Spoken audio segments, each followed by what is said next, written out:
Estamos con Álvaro Luisi de Redacción 5G, que nos va a hacer el favor de respondernos algunas preguntas. Álvaro, ¿tú crees que se democratiza el periodismo con las nuevas tecnologías y las plataformas como el podcast? Sí, seguro, si bien entran un montón de nuevas variables y desafíos, no podemos decir que no es más democrático. En relación a hace 30 años, por ejemplo, hoy hay mucho más medio de comunicación, mucho más acceso a que las personas que quieran comunicar o quieran desarrollar sus perfiles profesionales o sus productos periodísticos tengan el acceso a esos medios de comunicación, puedan producirlos y distribuirlos, ¿no? Y encontrar una audiencia.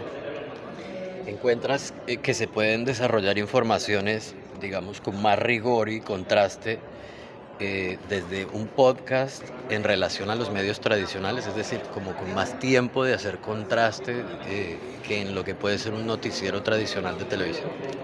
No, yo creo que hay diferentes dinámicas de producción porque son diferentes formatos, son diferentes productos, pero hay un poco la clave, es esto que decís, que sobre la base de esto está el periodismo, digamos.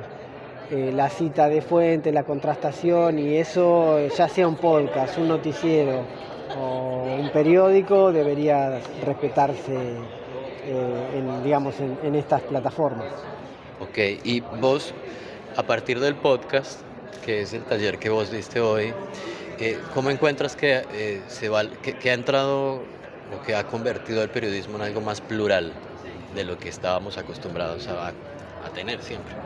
Sí, en relación al podcast y a lo que podría ser su antecesor, lo que serían los programas de radio, por ejemplo, un poco lo que decíamos en el taller es que el acceso a estas nuevas tecnologías o estas nuevas producciones se ha abierto mucho más para gente que quizá en 10 minutos, 15 minutos con un micrófono o simplemente con un teléfono puede grabar su producto, su podcast y subirlo, que eso era antes muy complicado, tenía que encontrar una radio, pagar un espacio, encontrar publicidad. En cuanto a eso, obviamente se democratizó y hay muchas más voces para escuchar. Y en esa misma medida, ¿hay todavía audiencias o parte de las audiencias que está como medio anclada en esas plataformas o en esos formatos tradicionales? ¿Cómo atraer a esas audiencias a las nuevas tecnologías, específicamente podcast, por ejemplo? Sí, hay diferentes consumos según las edades, hay obviamente un rango etario que todavía está muy anclado en la radio tradicional, que muy posiblemente no escuche podcast. Y después en relación a lo que es la segmentación dentro de los productos digitales como los podcasts, un poco la clave es la diferenciación. Hay muchos productos similares que te dicen generalmente lo mismo en cuanto a información. Hay un poco la clave es diferenciarse, tratar de hacer producciones un poco más innovadoras, que hablen con otro tipo de lenguaje, y yo creo que ahí se va a poder identificar un poco a qué audiencia poder llegar. Poder llegar. En ese conocimiento que vos tenés de podcast, eh, el antecesor del podcast es la radio. Diríamos que el antecesor del video podcast es la televisión. Ahí como en ese segmento, en ese formato, video, podcast, también se está logrando atraer desde el periodismo o desde las industrias tradicionales audiencias. Sí, lo interesante, un poco lo que hablamos en la charla, es tratar de buscar los formatos y cómo innovar en esos formatos.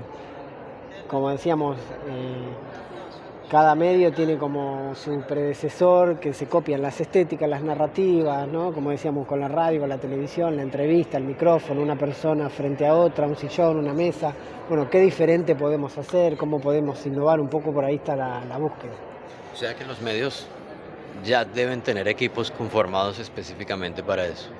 Sí, depende de la búsqueda que tengan, pero sí, sería bueno, por lo menos que todos entiendan qué es lo que se puede hacer y trabajen en equipo, ¿no? Ok.